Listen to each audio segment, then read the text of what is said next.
Hi everyone, welcome back to Sweety logs. ఈరోజు recipe వచ్చేసి home made peanut butter అయితే prepare చేస్తున్నాను. మీకు కనుక నచ్చినట్లయితే తప్పకుండా ఒక లైక్ చేయండి. చాలా హెల్తీగా అలాగే చాలా ఈజీగా ప్రిపేర్ చేసుకోవచ్చండి ఈ పీనట్ బటర్ అయితే. ఇప్పుడు కావాల్సిన పదార్థాలు చూద్దాం రండి.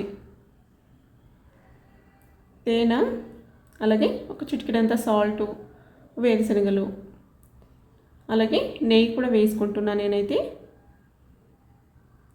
ఇప్పుడు వేరుశనగల్ని ఒక పెనం మీద వేసుకొని మీడియం ఫ్లేమ్లో వేయించుకోవాలి. ఒక 5-6 నిమిషాలు పడుతుందండి. మీడియం ఫ్లేమ్లో, సిమ్ టు మీడియం ఫ్లేమ్లో ఈ విధంగా వేయించుకోవాలి. మనం ఈ విధంగా నలిపి చూస్తే పొట్టు ఈజీగా ఊడి రావాలి చూడండి. ఇప్పుడు వీటిని మనము స్టవ్ ఆఫ్ చేసేసుకొని ఒక క్లాత్లోకి వేసేసుకుందాం. ఈ విధంగా క్లాత్లో వేసుకొని వీటిని ఒక 4-5 నిమిషాల పాటు చల్లారడానికి వదిలేద్దాం. ఈ విధంగా చల్లారితే మనకి పొట్టు అనేది ఈజీగా ఊడొచ్చేస్తుంది చూడండి. ఈ విధంగా నలిపేసుకొని మనము వీటినైతే పొట్టు నుంచి క్లీన్ చేసుకోవాలి.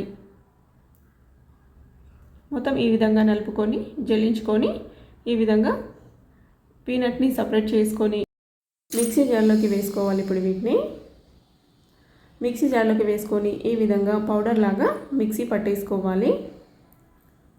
ఇప్పుడు దీన్ని బాగా మిక్స్ చేసుకొని ఇందులోకి కొద్దిగా సాల్ట్ వేసుకుందాం. అలాగే తేనె అయితే యాడ్ చేసుకుంటున్నాను నేను. మీరు తేనె ప్లేస్లో బ్రౌన్ షుగర్ లేదంటే బెల్లంని కూడా యాడ్ చేసుకోవచ్చు. 3 టీ స్పూన్స్ అయితే తేనెని యాడ్ చేసుకుంటున్నా. ఇప్పుడు దీన్ని కూడా మనము క్లోజ్ చేసుకొని మిక్సీ పట్టేసుకున్నామంటే మనకి ముద్ద కన్సిస్టెన్సీ అయితే వస్తుంది చూడండి. ఈ విధంగా అయితే ముద్దలాగా కన్సిస్టెన్సీ వస్తుంది. ఇప్పుడు దీనికి మనము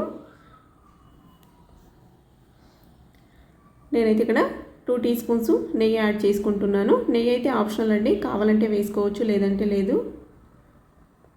ఇప్పుడు దీన్ని మిక్సీ పట్టేసామంటే నెయ్యి చూడండి ఈ విధంగా కొద్దిగా సపరేట్ అవుతుంది. నేనైతే 1 టీ స్పూన్ అంత నెయ్యిని తీసేస్తున్నాను. మనకి వేరుశనగల్లో కూడా ఆయిల్ కంటెంట్ ఉంటుంది కాబట్టి నెయ్యి అయితే ఎక్కువ పట్టుకోదు చూడండి. ఇప్పుడు దీంట్లోకి కొన్ని వాటర్ వేసుకొని క్రీమీ స్ట్రక్చర్ వచ్చేంత వరకు మిక్సీ పట్టేసుకోవాలి చూడండి. ఈ విధంగా క్రీమీ స్ట్రక్చర్ వచ్చేసిందంటే రెడీ అయిపోయినట్టు మనకి పీనట్ బటర్ అయితే. ఇప్పుడు దీన్ని మనము ఒక బాక్స్లోకి తీసేసుకుందాం.